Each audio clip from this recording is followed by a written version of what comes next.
ஆதி திருச்சபையின் அனுபவத்திற்கு நேராக கடந்து செல்ல வேண்டும் என்பதை குறித்து அநேக ஊழியர்கள் இந்த நாட்களிலே பேசுகிறார்கள். இணையதளங்களிலே பார்க்கிறோம், அங்கும் கூட இதை குறித்து ஒரு விவாதம் நடந்து கொண்டிருக்கிறது. இந்த ஆதி திருச்சபையின் அனுபவம் சபைக்கு மறுபடியும் வேண்டும். கிறிஸ்தவத்தில் ஆதி திருச்சபை இருந்த நாட்களிலே இருந்த எழுப்புதல் மறுபடியும் வர வேண்டும் என்கிற ஆசை யாரும் சொல்லி வைத்து அல்ல, போதித்து அல்ல, இயல்பாகவே அநேகருடைய இருதயங்களிலே இந்த நாட்களிலே எழும்பி இருக்கிறது. தேவனுடைய ஊழியக்காரர்களுடைய இருதயங்களிலே அல்லது நாளைக்கு கர்த்தராலே எடுத்து பயன்படுத்தப்பட போகிற ஊழியருடைய இருதயங்களிலே ஒரே காலத்திலே இப்படிப்பட்ட ஆசை பிரயாசை உண்டாகிறது என்றால் அது ஆண்டவரால் உண்டாக்கப்படுவதுதான், மாற்று கருத்தே கிடையாது. ஆசைகளையும் பிரயாசைகளையும் உண்டாக்குகிறவர் நம்முடைய தேவனாகிய கர்த்தர் தான். அதனால ஆண்டவர் தான் நம் மூலமாக இந்த பிரியத்தை இந்த நாட்களிலே வைத்து விட்டார். ஹல்லேலூயா. தம்முடைய சபையானது அந்த 2000 வருஷங்களுக்கு முன்பாக, இன்னும் துல்லியமாக சொல்ல வேண்டும் என்றால் ஒரு 1970 வருடங்களுக்கு முன்பாக இருந்ததை போன்ற ஒரு எழுப்புதல் அக்கினியிலே பற்றி பரவ வேண்டும். அந்த பழைய அனுபவம் அதே பழைய பரிசுத்தத்திற்குள்ளாக கடந்து போக வேண்டும் என்று கர்த்தர் பிரியப்படுகிறார். ஒரு பெரிய தேவ மனுஷன் தம்முடைய புத்தகத்திலே சொல்லுகிறார், தேவன் எதையும் அவசரமாய் செய்கிறவர் அல்ல. ஹல்லேலூயா. ஒரு காரியத்தை பரலோகத்தில் தேவன் தீர்மானித்த பிறகு அந்த காரியம் முடிவு பரியந்தம் எப்படியெல்லாம் நடக்க வேண்டும், அடுத்தடுத்து அது எப்படி கடந்து செல்ல வேண்டும் என்பதை எல்லாம் மிக அழகாக திட்டம் பண்ணுகிறார். திட்டம் பண்ணி அதற்கான ஊழியர்களை பூமியிலே எழுப்பி படிப்படியாகத்தான் அந்த காரியத்தை நிறைவேற்ற தொடங்குகிறார். அதற்கு 100 ஆண்டுகள் ஆனாலும் 200 ஆண்டுகள் ஆனாலும் ஏன் 1000 ஆண்டுகள் ஆனாலும் கூட தேவன் திட்டம் பண்ணின காரியம் நடக்க வேண்டும், அது துல்லியமாய் மிக நேர்த்தியாய் நடக்க வேண்டும் என்பதிலே கர்த்தர் உறுதியாய் இருந்து படிப்படியாக நிறைவேற்றுகிறார். ஹல்லேலூயா. அதனால தேவனுடைய காரியங்கள் பல வேளைகளிலே தாமதமாய் நடக்கிறது என்று தோன்றும். அதற்காக தேவன் அவசரப்பட்டு எதையும் செய்கிறவர் அல்ல. ஆமென். தேவனுக்கும் நமக்கும் அநேக வித்தியாசங்கள் இருக்கின்றன. நாம் தேவனுடைய பிள்ளைகள் தான். ஆனாலும் தேவனுக்கும் நமக்கும் இடையே பல வித்தியாசங்கள் இருக்கின்றன. பிரதான வித்தியாசம், எதையும் எடுத்தோம் கவிழ்த்தோம் என்று உடனடியாக செய்துவிட வேண்டும், அதிரடியாக ஏதாவது செய்ய வேண்டும், எமோஷனலா செய்ய வேண்டும் என்று நினைப்பது நம்முடைய வேலை. ஆனால் எதையும் எமோஷனல் இல்லாமல் நடக்கிறது ஒரு பக்கம் நடந்து கொண்டிருந்தாலும், ஆட்சி மாற்றங்கள் வந்தாலும், காட்சி மாற்றங்கள் வந்தாலும், தாம் நினைத்த திட்டத்தை, தீர்மானித்த திட்டத்தை எந்த சூழ்நிலையிலும் நிறைவேற்ற வேண்டும், நிறைவேற்ற முடியும் என்பதில் கர்த்தர் உறுதியாயிருக்கிறார். ஹல்லேலூயா. எதற்காக சொல்லுகிறோம் என்றால், ஆதி திருச்சபையின் நாட்களுக்கு சபையை கர்த்தர் நடத்தி செல்ல போகிறார். ஆனால் உடனடியாக நடத்தி விடவில்லை. இதற்கான விதையை கர்த்தர் பல ஆண்டுகளுக்கு முன்பாகவே தூவி படிப்படியாக பல ஊழியர்களை எழுப்பி அதை பற்றி பேச வைத்து, இன்னும் அநேக இளைஞர்களுடைய இருதயங்களிலும் இந்த காரியங்களை பதிய வைத்து, விதை போட வைத்து, அதை கொஞ்சம் கொஞ்சமாய் வளர செய்து கொண்டிருக்கிறார். ஹல்லேலூயா. ஆனால் உண்மை என்னவென்றால், இந்த நாட்களிலே இந்த ஆதி திருச்சபையினுடைய அந்த காலகட்டம் சீக்கிரத்தில் நம்மத்தில் நிறைவேற நாட்களுக்குள்ளாக நாம் கடந்து வந்து விட்டோம் என்பதை மட்டும் நம்மால் உறுதியாக சொல்ல முடியும். ஹல்லேலூயா. அது இன்னும் தாமதப்படும் என்று சொல்வதற்கல்ல, அது ஏற்கனவே தாமதப்பட்டு பொறுமையாய் நகர்ந்து வந்திருக்கிறது. ஆனால் ஆண்டவர் தெரிந்து கொண்ட எழுப்புதல் காலத்து இளைஞர்களும் போதகர்களும் ஊழியர்களும் கிட்டத்தட்ட ஊழிய களத்திற்கு இன்று வந்து சேர்ந்து விட்டார். இன்று வந்து சேர வேண்டியவர் கொஞ்சம் சொற்ப பேர் மட்டும்தான். அவர்களும் கூட இருதயத்தில் ஊழிய களத்திற்கு வந்து விட்டாங்க. ஆனாலும் ஆண்டவர் சொன்னால் வேலையை உதறிவிட்டு களத்திற்கு வர தயார் என்று சொல்லி சரீரத்தில் மாத்திரம் கொஞ்சம் தயங்கிக் கொண்டிருக்கிறாங்க. ஆனா அந்த எழுப்புதல் காலம் என்பதும் ஆதி திருச்சபையின் காலம் என்பதும் வேறு வேறு இல்லை. இது முதலாவது நாம் தெரிந்து கொள்ள வேண்டிய காரியம். எழுப்புதல் என்பதும் ஆதி திருச்சபையின் நாட்கள் என்பதும் வேறு வேறு கிடையாது. புதிய ஏற்பாட்டினுடைய முதல் எழுப்புதல் எப்பொழுது ஏற்பட்டதோ அப்பொழுது ஆதி திருச்சபை உண்டானது. ஆதி திருச்சபை எப்பொழுது உண்டானதோ அப்பொழுது புதிய ஏற்பாட்டினுடைய முதல் எழுப்புதல் உண்டானது. ரெண்டும் ஒரே காலகட்டம் தான். சரி, அந்த நாட்களில் எழுப்புதல் உண்டாகிறதற்கு அந்த காலத்தினுடைய திருச்சபை என்னென்ன காரியங்கள் செய்தது, எந்தெந்த காரியங்களை எதையெல்லாம் இந்த நாட்களிலே இன்றைக்கு இருக்கிற திருச்சபைகள் இழந்து விட்டன அல்லது செய்யாமல் போய்விட்டன என்கிறது சில காரியங்களை மாத்திரம் நமக்கு இருக்கிற குறுகிய நேரத்திற்குள் நாம பார்க்க போகிறோம். முதலாவது காரியம் பரிசுத்தம். ஆதி திருச்சபையின் இடத்தில் இருந்தது பரிசுத்தம். புதிய புதிய ஏற்பாட்டு இந்த கடைசி கால சபை நடத்தில் இருப்பது பரவசம். அவர்கள் பரிசுத்தத்திற்கு நேராக சபையை நடத்தி சென்றார்கள். நாம பரவசத்திற்கு நேராக விசுவாசிகளை நடத்துவதில் தான் ஊழியர்களுக்கு இடையே இன்றைக்கு போட்டா போட்டி நிலவுகிறது. ஆமென். இதுல யாருக்காவது மாற்று கருத்து இருக்கிறதா? பரிசுத்தம் என்பதை இன்றைக்கு சபைக்கு மறந்து போன ஒன்றாக, அல்லது பரிசுத்தத்தை பற்றி யாராவது ஊழியர் பேசினால் இவர் பழைய காலத்தை சேர்ந்தவராக இருப்பார் போலக்கு, அல்லது காலகட்டத்திற்கு ஒத்துவராத ஆளா இருப்பார் போலக்கு, விளங்குவதற்கு ஏதுவான ஆளா இருக்க மாட்டார் போல என்று சொல்லி ஒரு பழைய மனுஷனாகத்தான் அவரை பார்க்கிறாங்க இன்னைக்கு சபையோட. ஆமென் சொல்லலாமா? அல்லேலூயா.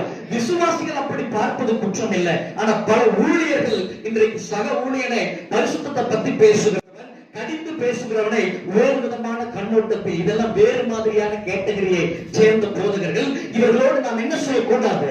வைத்துக் கொள்ளக்கூடாது, ஃபெலோஷிப் வைத்துக் கொள்ளக்கூடாது. இவர்களோடு எல்லாம் சேர்ந்தா இவர்கள் எல்லாம் பேசிக்கொண்டேதான் இருப்பாங்க. ஆனா சபை என்பது வளரவே வளராது. ஏனால் அவர்கள் சபையை பார்ப்பது, சபையின் வளர்ச்சி என்று அவர்கள் கண்ணோட்டத்தில் பார்ப்பது என்னவென்றால் சபை நிரம்புவது, நிரம்பி வழிவது, அல்லது இடித்து இடித்து இன்னும் இன்னும் பெரிய சபையாக கட்டுவது. இதுதான் அவர்களுடைய பார்வையில் சபையின் வளர்ச்சி. ஆண்டவராகிய இயேசு கிறிஸ்து பார்ப்பது இப்படிப்பட்ட சபையின் வளர்ச்சி அல்ல. ஹல்லேலூயா. தம்முடைய முதலாம் சபையை ஸ்தாபித்த பிறகு ஆண்டவர் அவர்களுக்கு தங்குவதற்கென்று, சபை நடத்துவதற்கென்று ஒரு கட்டிடத்தை கூட கொடுக்கவே இல்லை. ஆமென். கட்டிடம் இல்லாம எந்த யூதர்கள் அந்த மார்க்கத்தை எதிர்த்தார்களோ, எந்த யூதர்கள் அடித்தார்களோ, சிதைத்தார்களோ, சிதறடித்தார்களோ அவர்களுடைய மண்டபத்திலேயே போய் நிற்கிற நிலைமைக்கு தான் கிறிஸ்தவர்கள் ஆதி திருச்சபையிலே தள்ளப்பட்டிருந்தார்கள். அல்லேலூயா. அவர்களுடைய ஆலயம் தான் இவர்களுக்கு ஜெப ஆலயமாக இருந்தது. 9ஆம் மணி வேலையாகிய ஜெப வேலையில கிறிஸ்தவர்கள் யூதர்களோடு சேர்ந்து அந்த ஆலயத்துல போய் தான் ஜெபிப்பாங்க. அந்த சாலமன் மண்டபத்துல தான் 9 மணியானா கூடுனாங்களே ஒழிய அப்போஸ்தலர்கள் ஒரு நாளும் அவர்களுக்கு பணம் இல்லையா? அப்படி ஏதாவது பார்க்கிறோமா? இல்லையே. எல்லாருடைய சொத்துக்களையும் வீடுகளையும் விற்று அவர்களுடைய பாதத்தில கொண்டு வந்து வைத்தார்கள். அப்ப பணம் நிறைவாக இருந்தது. அந்த பணத்தை கொண்டு ஒரு பெரிய ஆலயத்தை எருசலேமில் இருந்த யூதர்களின் ஆலயத்திற்கு போட்டியாக இவர்களால் உருவாக்கி இருக்க முடியும். ஆனாலும் அவர்களுடைய நோக்கமும் ஏன் சிந்தை கூட ஒரு கட்டடத்தை கட்ட வேண்டும் என்று போகவே இல்லை. அல்லேலூயா. அவர்களுடைய சிந்தை எல்லாம் ஆண்டவருடைய ஆலயங்களாக ஆத்துமாக்களை எழுப்ப வேண்டும் என்பதுதான். ஆமென். அவர்கள் பார்த்த ஆலயங்கள் என்பவை ஆத்துமாக்கள். அவர்கள் பார்த்த ஆலயம் என்பது ஊழியம். ஊழியம் என்பது ஆலயம் தான். நல்ல வேதத்தை நாம நல்ல நிதானித்து வாசிக்கிறவர்களாக இருந்தோமானால் நிச்சயமாக தெரிந்து கொள்ள முடியும். ஊழியம் என்பதே ஒரு ஆலயம் தான். ஒரு ஊழியத்தை கட்டி எழுப்புவது என்பதே ஆலயத்தை கட்டி எழுப்புவது என்பதுதான். ஒரு ஆத்மாவை கட்டி எழுப்புவது என்பது ஆலயத்தை கட்டி எழுப்புவதுதான். இந்த நிதானிப்பில் இருந்து இந்த காலத்து சபையை சேர்ந்தவர்கள், போதகர்கள் முழுமையாக விலகி போய்விட்டாங்க. அல்லேலூயா. அநேக போதகர்கள் அவர்களுக்கு பணம் எப்படி வந்தது என்று தெரியாது. இருக்கிற பட்டணத்தின் நிலையாக இருக்கலாம், அல்லது அவர்களுடைய சபையிலே சேர்ந்தவர்களுடைய வேலையிலே நல்ல வேலையில் இருக்கிறவர்களுடைய நிலைமையாக இருக்கலாம். அதனால தசம பாகம் குவிந்திருக்கலாம், அல்லது அங்கிருந்து சில பேர் வெளிநாடுகளுக்கு போய் குடியேறி நல்ல வேலையில் அமர்ந்து பணத்தை கொடுத்திருக்கலாம். அதனால் சபை கட்டி எழுப்பப்பட்டிருக்கலாம். சபைக்கான ஆலயத்திற்கான கட்டடத்தை கட்டி எழுப்பி இருக்கலாம். ஆனா எல்லாருக்கும் அந்த காரியம் கிடைக்கிறது இல்லை. கர்த்தர் கொடுக்கிறது இல்லை. கர்த்தர் தான் கொடுக்கிறது இல்லை. என்னை நான் குற்றம் சொல்லிக் கொள்வதற்கோ, குற்ற உணர்ச்சியோடு தெரிவதற்கோ ஒரு ஆலயத்தை கட்டி எழுப்ப முடியலையே, இத்தனை வருஷமாக நான் ஊழியத்துல இருக்கிறேனே, என்னால இதை கூட சாதிக்க முடியலையே, அந்த போதகர் அவ்வளவு பெரிய ஆலயம் கட்டிட்டாரே, இவர் இவ்வளவு பெரிய இடத்துல மேல இதெல்லாம் போட்டு சீலிங் எல்லாம் போட்டிருக்கிறாரே, என்னால ஒரு கூரை கூட போட முடியவில்லை என்ற கவலை உங்களுக்கு வேண்டாம். ஒன்றே ஒன்றை மட்டும் சொல்கிறேன். நீ ஏன் ஒரு ஆலயத்திற்கான கட்டிடத்தை கட்டி எழுப்பவில்லை என்று கர்த்தர் கேட்க மாட்டார். கேட்டா நீங்க அவரை பார்த்து சொல்லலாம், நீங்க கொடுத்தீங்களா, நான் செய்யலையான்னு கேட்கலாம். அல்லேலூயா. ஆனா ஆலயத்தை கட்டுவதற்காக தவறான வழிகளுக்கு போனா ஆண்டவர் அப்ப கேட்பார், நான் உன்னை கட்ட சொன்னேன்னா, இல்ல உங்களுடைய நாமத்துக்காகத்தானே நான் வைராக்கியம் பாராட்டினேன்னா, இப்படி ஒரு தவறான வாழ்க்கையில போய், வழியில போய், அரசியலுக்கு போய், அல்லது வேறு தவறான கடன் பாரங்கள்ல பிரச்சனைகளை சிக்கி தவித்து உன்னை இழந்து எனக்கு ஒரு ஆலயத்தை நான் உருவாக்க சொல்லவே இல்லையே. அல்லேலூயா. நீ பைபிள் படிச்சியா இல்லையா ஆண்டவர் கேட்கிறார். ஆமென் சொல்லலாமா? அல்லேலூயா. நான் நிதர்சனத்தை உண்மையை பேசுகிறேன். நான் ஊழியத்திற்கு வந்தது குறுகிய காலகட்டம் தான். ஆனா வந்த நாட்களில் இருந்து கேட்பது, ஒரு சபையை கட்ட வேண்டும், ஒரு சபையை கட்ட வேண்டும். என்ன சபையை கட்ட வேண்டும் என்று போதகர்கள் சொல்லுகிறார்கள் என்று பார்த்தால், கட்டடத்தை கட்டுவதைத்தான் சபை கட்டுவது சபை கட்டுவது என்று பேசிக் கொண்டிருக்கிறாங்க. சபைக்கும் கட்டிடத்திற்கும் என்ன சம்பந்தம்? ஹல்லேலூயா. இது அசையான ஒரு ஆலயம். இந்த நேரத்தில் கேரளாவில் வந்த வெள்ளம் இங்க வந்துச்சுன்னா, இங்க வந்ததுன்னு சொல்ற ஐயா அப்பாவை கஷ்டப்பட்டு கட்டியிருப்பாங்க. பொதுவா சொல்றேன், ஒரு பெரிய வெள்ளம் வந்ததுன்னா இந்த ஆலயமா இருக்கட்டும் எந்த ஆலயமாக இருந்தாலும் என்னவாகும்? நம்முடைய ஆலயம் என்பதற்காக கர்த்தர் அப்படியே பிடித்து நிறுத்திக் கொள்வார். அப்படிங்கிற கேள்விப்பட்டீங்களா? மெட்ராஸ்ல வெள்ளம் வந்தது, பல பாஸ்டர் வீட்டுல தண்ணி போகுது, உயிரெல்லாம் ஆண்டவர் காப்பாற்றி விடுவாரு. ஹல்லேலூயா. நீ பார்த்து கட்டின சர்ச் இருந்தாலும் தண்ணி போகக்கூடாதுன்னு முன்னாடி ஒரு தூதர் நின்று கொண்டு இதை தாண்டி உள்ள மிஞ்சி வராது, இது என்னுடைய ஊழியக்காரனுடைய ஆலயம் என்று சொல்வார். நிச்சயமாக கிடையவே கிடையாது. எது சபை எது ஆலயம் என்பதே நமக்கு தெரியாம போயிடுச்சு. அது தெரியாம போகல, நம்ம அறியாம பிசாசு நம்ம வஞ்சித்துட்டான். ஏன்னா பிசாசு பெரிய விஷயங்கள்ல கை வைக்க மாட்டான். பெரிய விஷயங்கள்ல கை வச்சா உங்களுக்கு எல்லாமே பளிச்சுன்னு என்ன செய்கிறோம் தெரிஞ்சிடும். அதனால எங்க கை வைத்தால் அது உங்களுக்கே தெரியாத மாதிரி சைலண்ட், அந்த ஸ்லோ பாய்சன் என்று சொல்லுவாங்க. ஸ்லோ பாய்சன், கொடிய விஷயங்களை கூட ஒரு கொஞ்ச நாட்களுக்கு முன்னாலே செலுத்தினா என்ன செய்யும்? நம்ம இதை பத்தி எல்லாருக்கும் தெரியும், நம்ம சொல்ல வேண்டியதே இல்லை. தமிழ்நாட்டிலே அப்படிதான் சொல்றாங்க. ஒரு பெரிய தலைவர் இருந்தப்ப என்ன சொன்னாங்க? அவருக்கு ஸ்லோ பாய்சன் கொடுத்துட்டாங்க, கொஞ்சம் கொஞ்சமாவே மாத்திரை மூலமாகவே கொடுத்து அவரை கொன்றாங்கன்னு சொல்லுவாங்க. அது உண்மையே புரிய தெரியாது, ஓமைக்காக சொல்லுகிறேன். ஸ்லோ பாய்சன் போலதான் சில நேரங்களில் சில ஊழியர்களை பிசாசானவன் கண் சுருக பண்ணி விடுகிறான். கொஞ்சம் கொஞ்சமா சுருகிறது. ஒண்ணுமில்லை, நான் உங்களுக்கு இன்னும் விலக்கி கூட சொல்றேன். வந்த நாட்கள்ல இருந்து பார்க்கிறேன், இந்த இடத்துல ஒருத்தர் சர்ச் கட்டுறதுக்கு இவ்வளவு பணம் கொடுக்குறாரோ, நம்ம 10,000 ரூபாய் கொடுத்தா போதும், 20,000 ரூபாய் கொடுத்தா போதும் அப்படின்னு சொல்லி வெள்ளம் வந்த டைம்ல எனக்கு தெரிஞ்ச ஒரு ஊழியக்கார அண்ணா இன்னும் சில ஊழியர்களை கூட என்ன செய்தாங்க, கூப்பிட்டு போய் ஏமாத்திட்டாங்க. நடந்ததுக்கு அப்புறம் ஊழியக்காரங்களுக்குள்ள சண்டை உண்டாயிடுச்சு. இவங்க அவரை திட்ட உடனே இந்த ஊழியக்காரர் கூட்டு போன ஊழியக்காரர் சொல்லி எப்படி நீ அவனை திருட்டு போயின்னு சொல்ல, திருட்டு போயின்னு சொன்னா இந்த ஊழியக்காரர் கோவம் வந்துருச்சு. அங்க கூப்பிடுவாங்க, இந்த சைடு வந்தீங்கன்னா இங்க கொஞ்சம் பணம் கட்டினீங்கன்னா சர்ச் கட்டி தருவாங்க, அந்த பக்கம் வந்தீங்கன்னா பஸ் கொஞ்சம் கவனிச்சு விடுவாங்க. ஐயோ நம்ம வீட்லயே உட்காந்துருந்தாலும் உட்காந்துருக்கிறேன், நீ மத்த நம்ம போயிட்டு என்ன சொல்லி ஊழியமே நடக்கலனாலும் சரிதான், அட்லீஸ்ட் நான் ஒரு விசுவாசியாவது பரிசுத்தவானாவது இந்த பூமியில நான் வாழ்ந்துட்டு போயிடுறேன், நீ ஆத்மாவுக்கு உதவிக்கார தயவுக்கு போயிரு, அப்பாலே போ சாத்தானேன்னு சொல்லிடுங்க. நல்லா அவங்க தெரிஞ்சுக்கீங்க, வசனத்துக்கு விரோதமா போனீங்கன்னா ஒரு பில்டிங் இல்ல, ஒரு கூடிய கூட கட்ட முடியாது. நீங்க போயிட்டே இருப்பீங்க, நான் சொல்றது உண்மை, நான் பாக்குறேன், போயிட்டே இருப்பீங்க. அப்ப வாய்ப்பு மட்டும் நல்லா விசாலமா தெரியும், வெளிச்சம். இந்த வாட்டி பாருங்க கண்டிப்பா வந்துடும். ஓகே ஆயிடுப்பா, எவ்வளவுப்பா? 10 லட்சம். அவ்வளவு பெரிய விஷயம் தான். 10,000 20,000 30,000 ஏன் 2 லட்சமா கூட வைஃப் கிட்ட சொன்னாங்க, சிறுசேமிப்பு கூட அங்க எங்க வாங்கி கொடுத்துரும், வாங்கி கட்டிட்டோம்னா அப்புறம் அப்படியே பொறுமையா அப்படியே சமாளிச்சுக்கலாம், அப்புறம் ஆண்டவரை பார்த்துக்குவான்னு சொல்லி நீங்க திட்டம் போட்டுக்கிட்டே இருப்பீங்க. வாய்ப்புகளும் அடுத்தடுத்து வந்துகிட்டே இருக்கும். ஒவ்வொரு திட்டமும் முறிந்து கொண்டே போகும். அதுக்கு இன்னொன்று வரும், நாட்கள் ஓடும் ஓடும் ஓடும். நிச்சயமா ஒரு ஆலயத்தை கட்டி எழுப்பவே முடியாது. ஹல்லேலூயா. நல்லா தெரியும். அப்பதான் பார்த்தேன், என்ன முடி நினைச்சு போயிடுச்சு, என்ன உடம்புல தளர ஆரம்பிச்சிருச்சு, அடுத்து பையனுக்கு தான் சர்ச்சை கட்ட முடியும், சரி பையனுக்கு தான் சர்ச்சை கட்டி வச்சுட்டு போவோம், அப்புறம் இறங்கும். இப்படியே கடைசியில பார்த்தா நம்ம ஒரு நாள் மறித்து போய் விடுவோம். நம்ம பேர்ல ஆலயம் கட்டலைன்னாலும் ஒரு 100 ஆத்மா நின்று விட்டாங்க, அதையும் சேர்ந்து நான் எடுத்துட்டு போயிருப்பேன். அல்லேலூயா. இங்கதான் நம்ம விழுகிற இடம், இது விழுகிற இடம். இதை நீங்க சாதாரணமா எடுத்துக்கொள்ளாதீங்க தயவு செய்து. கணக்கு கொடுக்க வேண்டும். கர்த்தர் கேட்கவே இல்லைங்க. கர்த்தர் கேட்கல. 3000 விசுவாசிகள் எடுத்த உடனே ரட்சிக்கப்பட்டாங்க. 5000 விசுவாசிகள் அடுத்து உடனே ரட்சிக்கப்பட்டாங்க. அத்தனை பேருக்கு அந்த வரைக்கும் இவ்வளவு பெரிய கட்டணம் வேணும்னு ஒரு நாளும் அப்போஸ்தலர்கள் தேவனுடைய பாதப்படியில கலரவே இல்லை. இவர்கள் எங்கே கூடுவாங்க, ஆராதிப்பாங்க, யூதர்கள் கொலை செய்வாங்களே, அடிப்பாங்களே, உடைப்பாங்களே. இன்னைக்கு ஆர்எஸ்எஸ்னா அன்னைக்கு யூதர்கள் தாங்க. கிறிஸ்டியானிட்டிய முதல்ல போற இடங்களில் எல்லாம் பகைத்தவர்கள் யூதர்கள் தான். யூதர்களை போலவும் ரோமானியர்களை போலவும் கிறிஸ்டியானிட்டியை பகைச்சவங்க இவங்க கூட கிடையாது. உண்மை வரலாறு நல்லா தெரிஞ்சீங்கன்னா, பவுல் போற இடம் எல்லாம் அவனுக்கு பிரச்சனை வந்தது யூதர்களால தான். ஹல்லேலூயா. அவனுடைய சர்ப்ப யோசனைகள், சர்ப்ப ஆலோசனைகளால சிக்கி தவித்தான். அவனை அந்த அளவுக்கு ரோமானிய படைகள் கூட எதிர்க்கவில்லை. எதற்கு சொல்றேன்னா, அப்படிப்பட்ட யூதர்களுக்கு மத்தியிலே ஆலயம் இல்லாமல் இந்த ஜனங்கள் ஆராதித்தார்கள், அல்லேலூயா, ஜெபித்தார்கள். திரளாய் ஆயிரக்கணக்கில் மக்கள் கூடினாங்க. எத்தனை பேர் ஓட விட்டு அடிச்சாங்க சொல்லுங்க? வேதத்துல எங்க இருக்கு? கூடுதவங்க கிறிஸ்தவனா இந்த தேவாலயத்து பக்கம் வரக்கூடாதுன்னு சொல்லி யாராவது துரத்தி அடிச்சாங்களா? எங்க இருக்கு அந்த மாதிரி வேதத்துல? கிடையவே கிடையாது. எங்க மிஸ்டேக் பண்ணிட்டோம்? சபை கூடி வருதல்னாலே ஆராதனைன்னு நம்ம நினைச்சோம் பாருங்க, அங்கதான் இந்த பிரச்சனையா ஆரம்பிச்சது. சத்தம் போட்டு ஆராதிப்பதற்கும், மைக் யூஸ் பண்ணுவதற்கும், ஸ்பீக்கர் யூஸ் பண்ணுவதற்கும் ஒரு இடம் வேண்டுமே சொல்லி நினைச்சு, அதுவும் சத்தமா கேட்கணும்னு நினைச்சீங்க பாருங்க.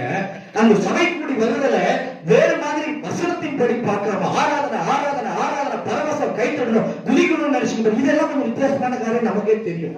நான் சொல்றது புரியுதுங்களா? திடீர்னு ஆராதனை பண்ணிட்டு இருக்கும்போது கை தட்டி குதிக்க ஆரம்பிச்சா, இந்த புளிய மரத்துல பண்ண புளிய மரத்துல பண்ணா கண்டிப்பா நமக்கே கொஞ்சம் கஷ்டமா இருக்கும். நம்ம ஜனத்தையே நம்ம சங்கடமா பார்க்க ஆரம்பிச்சிடும். ஆமாண்டா இல்லைங்களா? எங்க ஜனங்க தான் குதிக்குது, என் ஆராதனை தான் குதிக்குது, ஆனா எல்லாரும் பாக்குறாங்களேன்னு எனக்கே உள்ள என்ன வரும்? வெட்கம் வரும். இதுக்கு ஒரு அடைப்பு வேணும். ஆமென். நாங்க செய்த வித்தியாசமான ஆராதனைக்கு ஒரு அடைப்பு வேணும்னு சொல்லி யோசிக்க ஆரம்பிச்சு பில்டிங்கை நோக்கி போக ஆரம்பித்தோம். அல்லேலூயா. நீங்க ஆதி திருச்சபையை பாருங்க, அவங்க எங்கெங்க ஆராதனை ஆராதனைன்னு அலைஞ்சாங்க. அவங்க ஒன்று கூடினால் ஜெபித்தார்கள், வேத வசனத்தை தியானித்தாங்க, அப்போஸ்தலர்களின் பாதப்படியில அமர்ந்து அப்போஸ்தலர்களின் உபதேசம் என்னவோ அதை கேட்டு அதன் படியெல்லாம் வாழ்ந்தார்கள். அப்பம் திட்டுதலை ஈடுபட்டார்கள், சுவிசேஷத்தை அறிவிச்சாங்க. ஆமென். இதுதான் ஆதி திருச்சபை. ஒண்ணும் பெரிய பில்டப்லாம் கிடையாது. ஆதி திருச்சபைனா அது ஒரு அசைகிற கூட்டம். ஆதி திருச்சபைனா அசைகிற ஆலயங்கள். நாம உருவாக்க துடிப்பது எல்லாம் அசைவற்ற ஆலயங்கள். ஆனால் ஆண்டவர் அன்றைக்கு உருவாக்கின சபை என்பதே அசைவுள்ள ஆலயம். நாம் உண்டாக்க துடிப்பது ஜீவன் இல்லாத கட்டிடம். ஆண்டவர் அன்றைக்கு எழுப்பி நிறுத்தினது எல்லாம் ஜீவன் உள்ள ஆலயங்கள். ஹல்லேலூயா. இங்க அடிக்க வந்தா இந்த ஆலயம் இன்னொரு ஊருக்கு ஓடும். 3 ஆலயமும் ஒன்னா சேர்ந்து ஓடும். பாஸ்டர் நீங்க பின்னாடி போயிட்டு அங்க ஒரு இடத்துல உட்கார வச்சு அந்த ஆலயங்களை வச்சு சபை நடத்தலாம். ஆனா இன்னைக்கு உங்களோட ஆலயங்களை தூக்கிட்டு உங்களால ஓட முடியாது. ஆமென் சொல்லலாமா? ஹல்லேலூயா. இந்த ஆலயத்தை நீங்க உருவாக்குனீங்கன்னா இன்னொரு ஊர்ல போய் சுவிசேஷம் சொல்லும். இந்த ஆலயத்தை நீங்க உருவாக்குனா எங்கேயும் போய் சுவிசேஷம் சொல்லாது. ஆமென். ஹல்லேலூயா. ஐரோப்பாவில் அழகழகாக கலை நுணுக்கத்தோடும் மிக மிக கோடிக்கணக்கில் செலவு பண்ணி கட்டப்பட்ட ஆலயங்கள் எல்லாம் ஒரு காலத்தில் எழுப்புதலுக்கு பயன்பட்ட ஆலயங்கள் எல்லாம் இன்னைக்கு முஸ்லிம்கள் வசமாகி விட்டது. ஷாப்பிங் காம்ப்ளெக்ஸ் ஆயிடுச்சு. இன்னும் சொல்ல போனா இதுலயும் சேராம புல்வெளியில பரிதாபமா அனாதையை போல நிற்கிற ஆலயங்களும் ஐரோப்பாவில் உண்டு. ஆமென். காலம் மாறும். ஒரு காலத்துல கிறிஸ்துவை பிடிக்காத மனுஷங்க வருவாங்க. இது ஆலயம் என்பதை கூட மறந்து போயிடும். ஆனா நீங்களும் நானும் ஆண்டவர் சொன்னபடியே ஆத்துமாக்களை ஆலயங்களாக கட்டி எழுப்பினால், அந்த ஆலயங்களை அலங்கரித்தால், நம்முடைய அலங்கரிப்பு தான் நீங்க எங்க இருக்குது? இந்த சைடுல சிகப்பு கலர்ல திரை போடலாமா, இல்ல இந்த சைடுல பச்சை கலர்ல போடலாமா, மேல இந்த சைடுல இதை வைக்கலாமா, இந்த விளக்கு வைக்கலாமா, இந்த பேடியம் எங்க கிடைக்கும், இந்த தரை விரிப்பு எங்க கிடைக்கும்? இப்படித்தான் நம்முடைய சிந்தனைகள் ஓடுகிறது ஒழிய ஒரே ஒரு ஆலயத்தை ஆத்மாவை கர்த்தர் எனக்கு கொடுத்தாரு. இந்த ஒன்றை நான் ஆவிக்குரிய ரீதியில் ஒரு அழகான மாளிகையாக ஜெபித்து அதற்கு அழகாக வேத வசனங்களை கற்றுக் கொடுத்து அதை ஒரு அழகிய ஆலயமா மாத்தினா அந்த ஆலயம் இன்னும் அநேக ஆலயங்களை எடுப்போம். ஆமென். தவறிட்டோம், செய்ய தவறிட்டோம். இதுதான் உண்மை. இதை நம்ம செய்ய தவறாம இருந்திருந்தோம்னா, சரியான விதத்துல வசனத்தின் படி போயிருந்தோம்னா, இந்திய தேசத்தில் எழுப்புதல் என்றைக்கோ வந்திருக்கும். ஹல்லேலூயா. அது அனுப்புவது அல்ல, நான் வசனத்தின்படியே போனா தானாகவே உண்டாகுவது எழுப்புதல். அது ஆண்டவர் அனுப்பணும். ஆண்டவரே எழுப்புதல் அனுப்புங்க அனுப்புங்க அனுப்புங்கன்னு கூப்பிடாதீங்க. அவங்க எதுக்கு ஜெபிச்சாங்கன்னா ஆவியானவருக்காக ஜெபிச்சாங்க, எழுப்புதலுக்காக ஜெபிங்க. எழுப்புதல்னா என்னன்னே தெரியாதுங்க அந்த 120 பேருக்கு. அவங்க ஜெபிச்சது அபிஷேகத்துக்காக ஜெபிச்சாங்க, சத்தியாவியானவரை தாங்கள் ஏற்றுக்கொள்வதற்காக ஜெபித்தாங்க. ஆனா இன்னைக்கு ஆவியானவர் நீங்க முன்னாடியே உங்களுக்கு கொடுக்கப்பட்டாரு. நீங்க எழுப்புதலுக்காக, எழுப்புதல் உபவாசம் கொடுங்க. ஜெபிக்க வேணாம்னு சொல்லல, ஜெபம் வேண்டும் தான் இல்லைன்னு சொல்லல. ஆனா வசனத்தின் படியே போனாலே எழுப்புதல் தானாவே வரும். அல்லேலூயா. ஆதி திருச்சபை வசனத்தின் படி போனது, இயேசுவானவர் நடத்தினபடி போனது, ஆவியானவருக்கு இடம் கொடுத்தது, உருவானது எல்லாம் எழுப்புதலாய் பக்கவிளைவா வந்துச்சு. அல்லேலூயா. அதை இன்னைக்கு நம்ம எழுப்புதல் இன்னைக்கு சொல்றோம். ஆனா அன்னைக்கு அவங்களுக்கு தெரியாது இதுக்கு பேர் எழுப்புதல் சொல்லி. நான் சொல்றது புரியுதுங்களா? அவங்களுக்கு தெரியாது இது எழுப்புதல். ரிவைவல், ஜெருசலேம் ரிவைவல் அப்படின்னு சொல்லி பேர் வச்சாங்களா? ஜெருசலேம் ரிவைவல் சர்ச் அப்படின்னு பேர் வச்சாங்களா? எதுவும் கிடையாது. பேர் கிடையாது, விலாசம் கிடையாது, கிடையாது. எங்க அவைலபிலிட்டி இருக்கோ அங்க கூடுவாங்க. அல்லேலூயா. செய்தாங்க. எழுப்புதல ஆண்டவர் தானா கொடுத்தாரு. இன்னைக்கு நம்ம செய்யல, ஜெபம் மட்டும்தான் பண்ணிக்கிட்டே இருக்கிறோம். ஜெபம் தான் அதிகமாயிட்டே போகுதே ஒழிய கிரியைகள் அதிகமாகவே இல்லை. விட வேண்டியதை விடவும் தொட வேண்டியதை தொடரும்படியான தன் வழிகளை செவ்வாய்ப்படுத்துகிறவனுக்கு கர்த்தர் என்னத்தை காமிப்பாருங்க? ரட்சிப்பை காண்பித்தார். எழுப்புதல் என்பது ஒரு ரட்சிப்பு தான். ஒரே நேரத்தில் கோடிக்கணக்கான மக்கள் ரட்சிப்பு அடைவதற்கு பேர் தான் என்னதுங்க? எழுப்புதல். நம்முடைய எழுப்புதலுக்கு தடையாக இருப்பது ஊழியக்காரர்களுடைய சிந்தனை தான். என்னுடைய மனம்தான் இதற்கு பெரிய தடை. ஆண்டவர் எழுப்புதலை கட்டவிட்டு விடுவதற்கு தயாராக இருக்கிறாரு.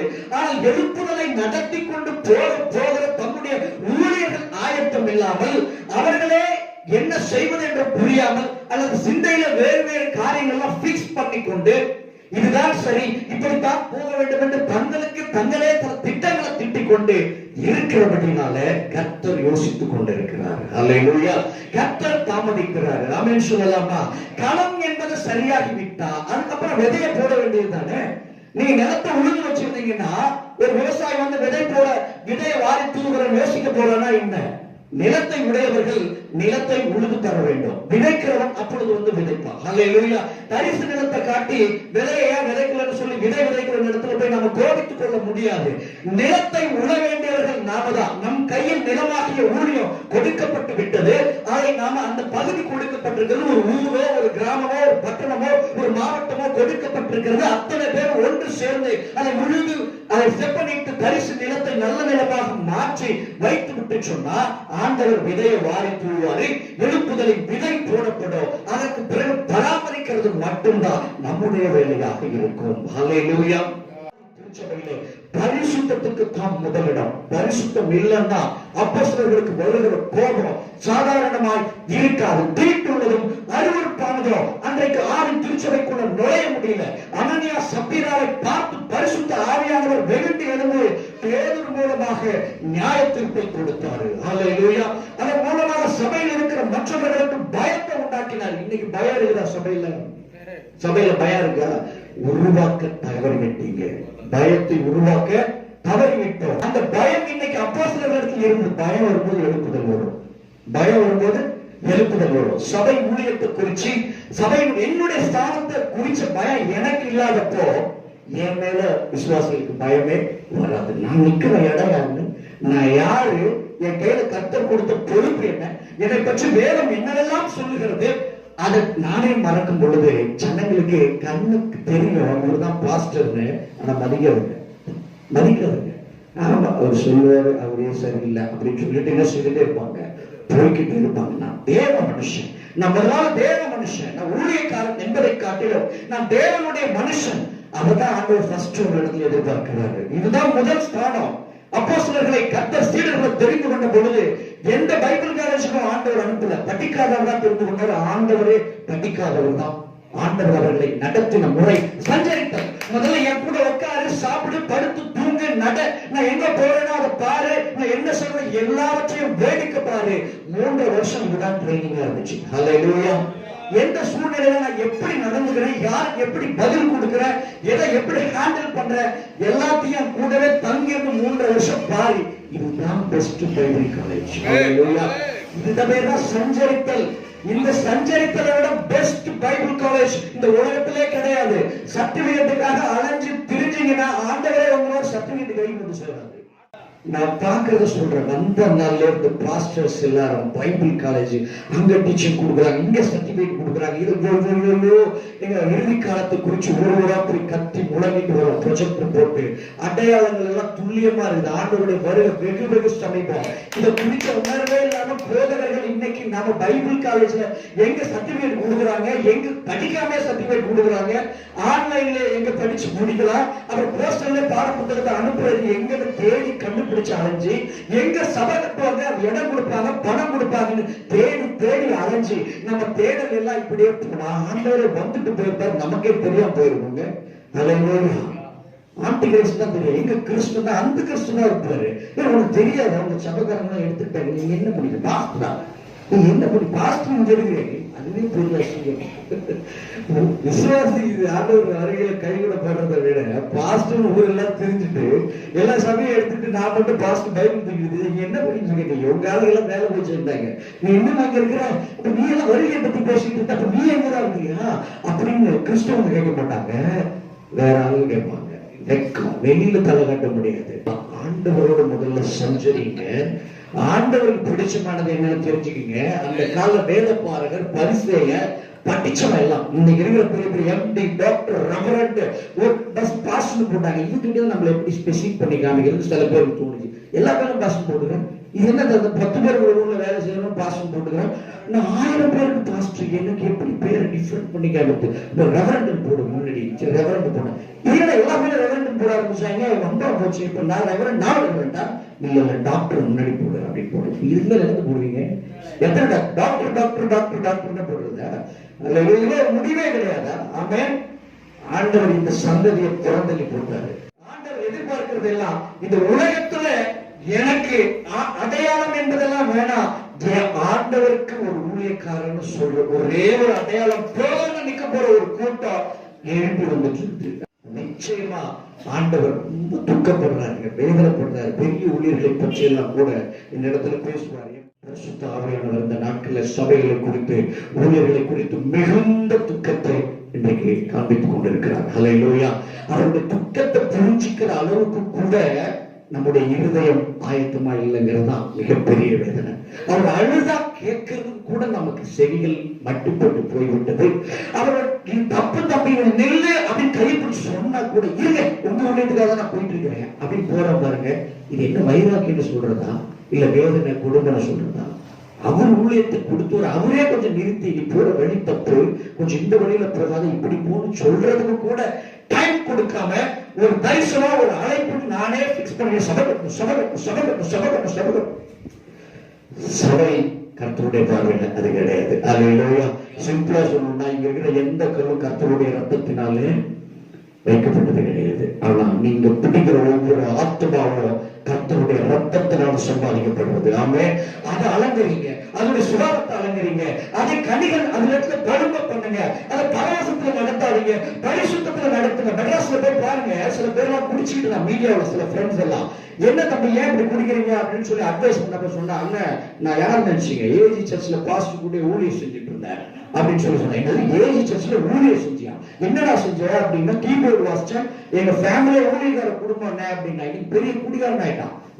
ஆண்டவர் அவர் போறப்பெல்லாம் காமிச்சு கொடுப்பாரு. ஒரு வாட்டி குடிகாரனா காமிச்சாரு, அடுத்த வாட்டி போறாங்க பார்த்தா ஒரு பொண்ணோட நின்று ரோட்ல பேசிக்கிறான். எதுக்கு சொல்றேன்னா நல்லா கவனிங்க. பரிசுத்தத்துல உருவாக்காத ஆத்மா சிஷ்யன் உலகத்துல எந்த மூளை போனாலும் உருப்படவே முடியாது. ஜபாலில கூட கட்டு போயிடுவான். ஆனா வசனத்தின்படி நீங்க உருவாக்குன ஒரு தம்பி ஒரு தங்கச்சி உலகத்துக்கு எந்த மூளை போனாலும் என்னைக்கும் அவன் சாட்சிதான். ஹல்லேலூயா. அப்ப நாங்களா உள்ளே உருவாக்கவே இல்லையா? எங்க உருவாக்குறோம்? நல்லா கவனிச்சு பாருங்க. கீபோர்டை கையில கொடுத்து மைக்க கொடுத்து நீ என்ன ஆராதனை நடத்துறாங்க? ஆராதனை நடத்தி யாரு உருவாக்குறீங்க? ஆட்டோ ஆடுறீங்க. ஒரு ஆட்டோ அடிக்கும் பல பேர் ஆட்டோ ஆட வச்சு அவரு கூட எல்லாரும் கூட வச்சுட்டு இருக்காரு. அப்படிப்பட்ட உருவாக்க போறோமா? தேவையே கிடையாது. அப்படின்னு சொல்லி உசு உசு வேணாங்க. ஆதி திருச்சபைக்கு இருக்கு, ஆதி திருச்சபையில திருச்சபைக்கு இதுக்குமே சம்பந்தமே கிடையாது. ஹல்லேலூயா. உங்களிடத்தில் எழுப்பி போறவன் ஒண்ணு ஊழியக்காரனா சுவிசேஷனா இருக்கணும், இல்ல ஒரு பாஸ்டரா இருக்கணும், ஒரு தீர்க்கதரிசியா இருக்கணும். ஆராதனை வீரன் என்பதுல ஒரு அழைப்பு இல்ல தெரியாம கேட்கிறேன். பாட்டு பாட வந்து ஆராதனை நான் கூட தான் நடத்த முடியும், இல்ல இன்னும் நல்லா இருக்கிற தம்பியை கூட தான் கூட்டு வந்து ஆராதனை நடத்தி வைக்க முடியும். மிக அழகா பாட்டு பாடி இடையில நல்ல ஆவியோட அவரை நேரத்தை பயன்படுத்த முடியாது. அது அழைப்பு கிடையாது. உங்க இடத்துல இருக்கிற தம்பிகளை சத்தியத்தின் படி வைராக்கியமா வாழ்ற ஒரு சந்ததியை எழுப்புங்க. ஆராதனை தான் நடத்துறோம், ஆனா என்ன பிரயோஜனம்? ஆராதனை பரிசுத்தத்தை கொண்டு வராது. ஆமென் சொல்லலாமா? சத்தியம் தான் பரிசுத்தத்தை கொண்டு வந்து சேர்க்கும். சத்தியம் தான் உங்களை பரலோகம் கொண்டு போய் சேர்க்கும். ஆதி திருச்சபை சத்தியம் சத்தியம் போச்சு.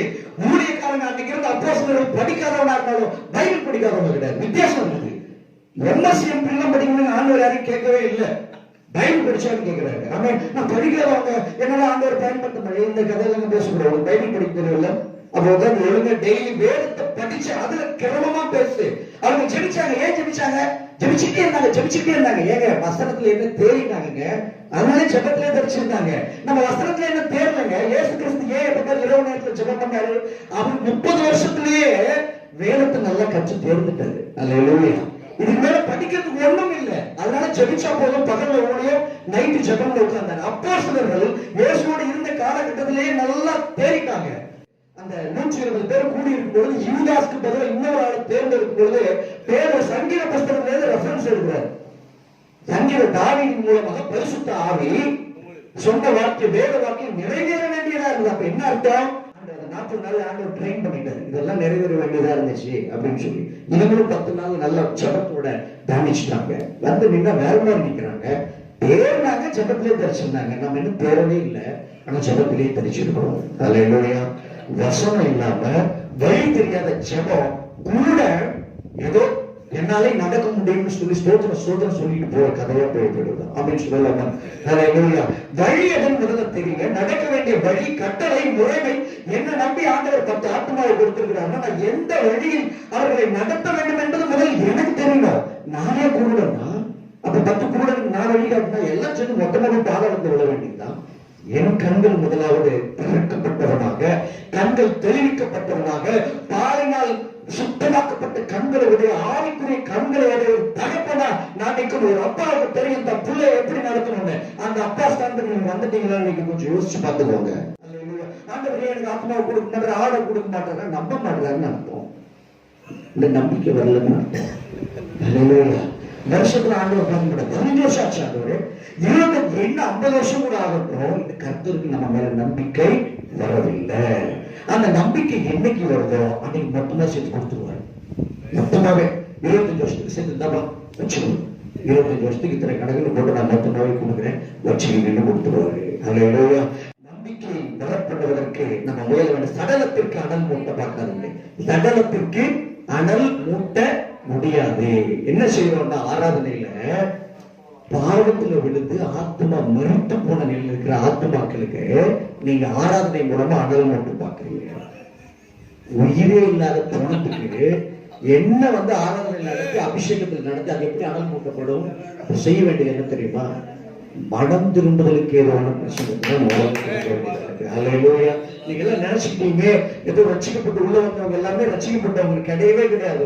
சர்ச்சில் 150 டிக்கெட் ரட்சிக்கப்படாத கேஸ் ஞானஸ்தானம் எடுத்துச்சு, அபிஷேகத்தை பெற்று கொண்டு விட்டது. ஆனா ரட்சிப்புனா என்னன்னே தெரியாத ஒரு கூட்ட சபையோட உட்கார்ந்து இருக்கு. முதல்ல இந்த கூட்டத்தை உயிர்ப்பித்து ரட்சிப்புனா என்னன்னு முதல்ல அவங்களுக்கு பாவத்தை வெறுக்கிற முதல்ல தன்மை வந்துருங்க.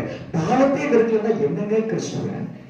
சாக்கடைன்னு தெரியல, சாக்கடைக்கு போகக்கூடாதுன்னு தெரியாம சாக்கடையில போய் கை வைக்கிறவங்க என்ன கிறிஸ்துவன்னு சொல்ல முடியும்? மனம் திரும்புதலுக்கு ஏதுவாக, விசுவாசத்துக்கு ஏதுவாக நான் முதல்ல நடத்தி அவன் ஆத்மா உயிர்ப்பிச்சுட்டு அப்புறம் அவனுக்கு அனல் மூட்டுனா அவன் பத்தி எறிவான். சகலத்துக்கு போயிட்டு நான் உட்காந்து என்ன வச்சு வாயோட வாய் சேர்த்து கையோட கை சேர்த்து நான் அனல் மூட்டினாலும் அந்த அனல் அந்த பிணத்திற்கு பிரயோஜனமற்றதாய் போய்விடும். அல்லேலூயா. அப்போ முதலாவது போதக சிச்சைய ஜீவவழி, கட்டளைய விளக்கு போதக சிச்சைய ஜீவவழி பிறப்பை எடுக்க வேண்டிய காலகட்டத்திற்கு வந்திருக்கிறோம். சும்மா வச்சு இனிமேலாம் கொஞ்சம் காணிக்க போயிடுமே அப்படின்னு நினைச்சீங்கன்னா உங்களுக்கு அர்த்தம் உங்க பரலோகத்துல எடுத்துக்க மாட்டாங்க. 100 பேர் இருக்கிறதுல 10 தேர்ந்தா கூட போதும். ஆனா 10ஐயும் உங்களால அப்போஸ்தலர் 12 பேர் மாதிரி உங்களை எழுத முடியுமா? நீங்க அந்த இயேசுவா மாறிடுவீங்க. 12 பேர் எழுப்பிடுங்க, குறைஞ்சபட்சம் 12 அப்போஸ்தலர்கள். தங்கம் சொக்கதங்கம் உலகத்துல எந்த பாவ சூழ்நிலையில கொண்டு போய் விட்டாலும் அது தீட்டுப்படாம விபச்சாரத்திலே ஒரு ஊழியக்காரர் செய்யறன்னு சொல்லுவாங்க. ஊழியம் ஒண்ணு விபச்சார ஜனங்கள் மத்தியில போய் தங்கி விபச்சாரிகளா இருந்த அத்தனை பேரையும் ஒரு பெரிய ரட்சிப்புக்குள்ள நடத்தினாங்க. இதுதான் உண்மையான ஊழியம். அந்த அளவுக்கு ஒரு ஸ்திரப்பட்டிருக்காரு, அந்த அளவுக்கு ஒரு வசனத்துல சத்தியத்துல ஊறி போயிருக்காரு, அந்த அளவுக்கு கர்த்தரை குறித்த பயம் அவருக்கு இயல்பிலேயே வந்துருச்சுன்னு அர்த்தம். மனுஷனே அப்படி மாறிட்டாருங்க. அவர் வீட்டுக்கு விபச்சாரிகளோட என்னென்ன பேசியிருப்பாங்க இருந்தவங்க இல்லையா அப்படின்னு கண்ணை காமிச்சு எதுவும் ஒண்ணுமே செய்யல.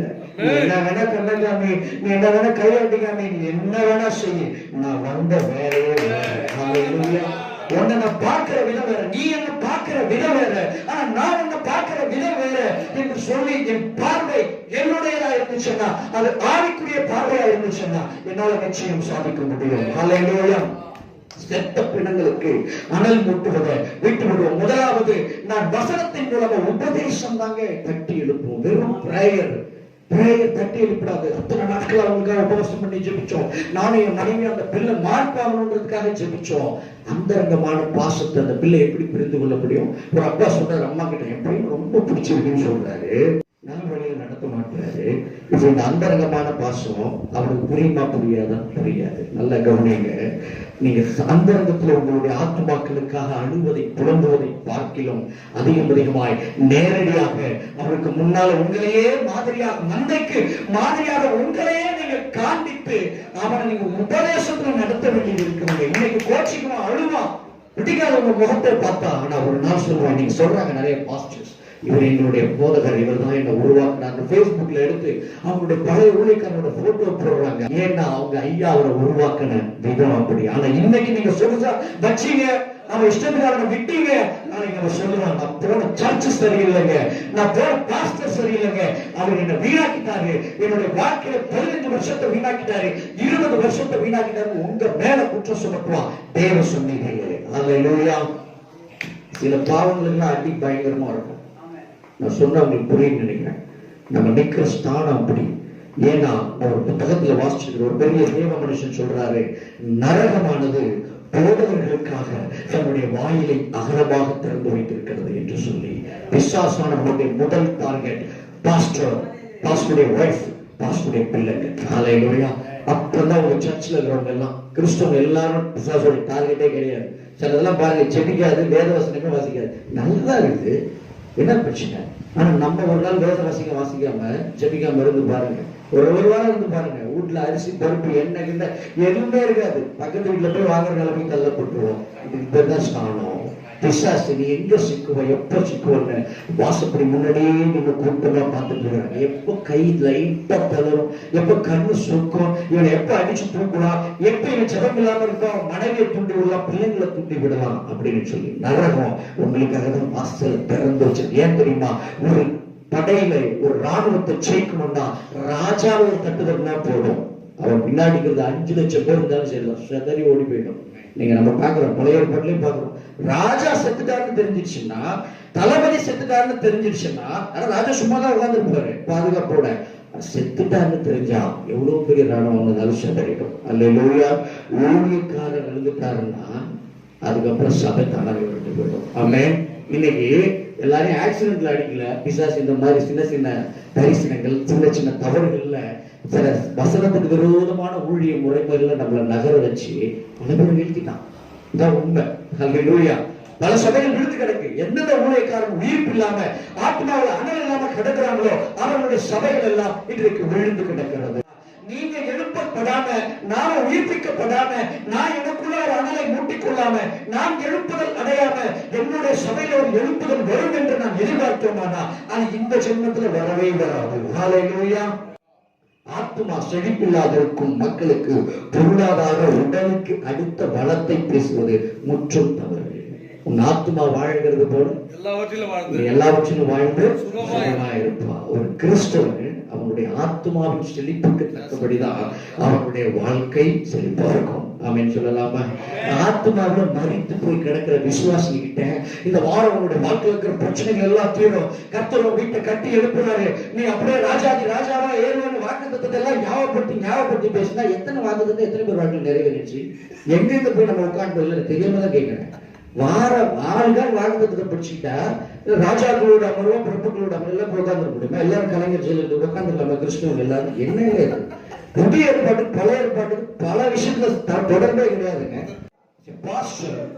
நீங்க செய்ய வேண்டிய முதல் காரியம், உங்களுடைய ஆடுகளுக்கு இது பரிசுத்தம், இது பரிசுத்தம் இல்லை, இது அசுத்தம், இது அசுத்தம் இல்ல அப்படின்னு பிரிச்சு வித்தியாசப்படுத்தி காண்பிக்கிறது தான் அப்படி உபதேசத்துல முதல் உபதேசமா. அல்லேலூயா. அதை விட்டுட்டு ஓய்வு நாள் வந்தோடனே ஆராதனை நாள் அன்னைக்கு கண்களை மூடிட்டு தீர்க்க தரிசனம் சொல்றதோ ஆராதிக்கிறதுல தான் நம்ம கவனம் எல்லாம் போயிடுது. அல்லேலூயா.